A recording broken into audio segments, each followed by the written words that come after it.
Hello, everybody. This is Dave Dobrin recording a daily event, 4 rounds on Magic Online for Legends Comics and Games.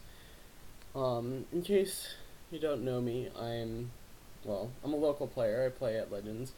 I've had some success on the Star City Games Open Series circuit, uh, gaining 2 top 8s over the past few years, and I'm going to record some videos for you.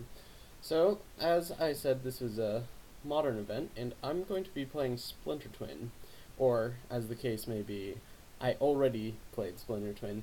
I tried recording as I was playing, but I found it difficult to concentrate and play correctly. So I'm going to record replays, and let me know if you have any problem with this format, if it seems boring to you. But the advantages are that my play is better. Anyway, so first things first, in our deck, we have essentially seven copies of Deceiver Exarch, 4 Deceiver Exarch and 3 Pestermite, and um, 5 copies of Splinter Twin, which is 4 Splinter Twin plus 1 Kiki-Jiki. For those of you who don't know the combo, Deceiver Exarch and Pestermites are 3 mana blue creatures with flash that, when they enter the battlefield, you get to tap or untap target permanent. So, and Splinter Twin is an enchantment aura where you put it on a creature and that creature gets to tap to make copies of itself. So the idea behind the combo is, at the end of your opponent's turn, you have 3 mana up and you cast Deceiver Exarch or Pestermite, and you tap down one of their lands. Then you untap on your turn and play Splinter Twin on either your Deceiver Exarch or Pestermite. And that lets you tap your Deceiver Exarch, create another one, untap the original one, the one with Splinter Twin on it, and tap to create another one, untap the one with Splinter Twin, tap, create another one, etc., until you have infinite dudes, or, billions, whatever, enough to kill your opponent, and then you just attack. And so it's a 2 card combo that, it kills your opponent. So one of the advantages of 2 card combos, such as this one, is that you get to play permission. Since you're not fighting for combo slots in your hand like you are for Storm, you get to have permission cards such as Spell Pierce and Remand available. One of the big draws to this deck is to be able to assemble the combo and then have Remand backup for whatever your opponent might have to try to disrupt you. I actually don't like the counter magic too much in this deck, so I only play 3 Remand and 1 Spell Pierce. Other lists you'll see will run Dispel or more counter magic in the form of negates or what have you. But I like a light counter suite. Now, being a 2 card combo, you need as many cantrips as possible to try to find your pieces because they're fairly unique. You have Serum Visions and Sleight of Hand, 4 and 3 copies of those respectively, and Thought Scour, which goes well with Snapcaster Mage and Grim Lavamancer, as we'll see later. This deck also runs 4 Lightning Bolts and a Burst Lightning as removal. It has a Grim Lavamancer, just for utility.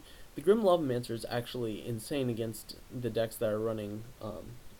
More and more people are playing Deathrite Shaman in Jund now, and Grim Lavamancer wins a fight against Deathrite Shaman, so he's great. And then we have Snapcaster Mage, which is a Swiss Army knife of sorts.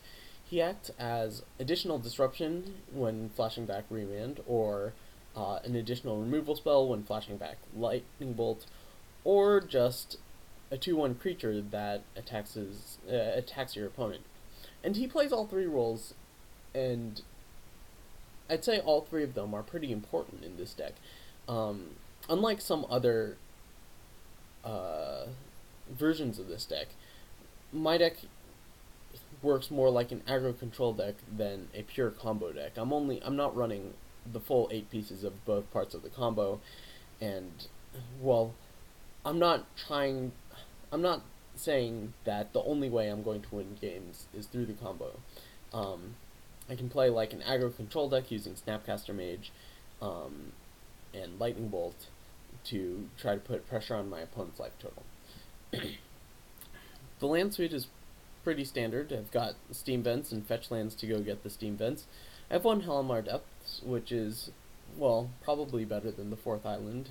Maybe not. It's hard to say. I haven't been too impressed with Halimar Depths, especially since you can't shuffle. But with Thought Scour and fetch lands, um, it's not too demoralizing. Its ability isn't too demoralizing. You don't often see 3 cards you don't want and then have no way to get rid of them. Okay, so my sideboard is pretty exciting.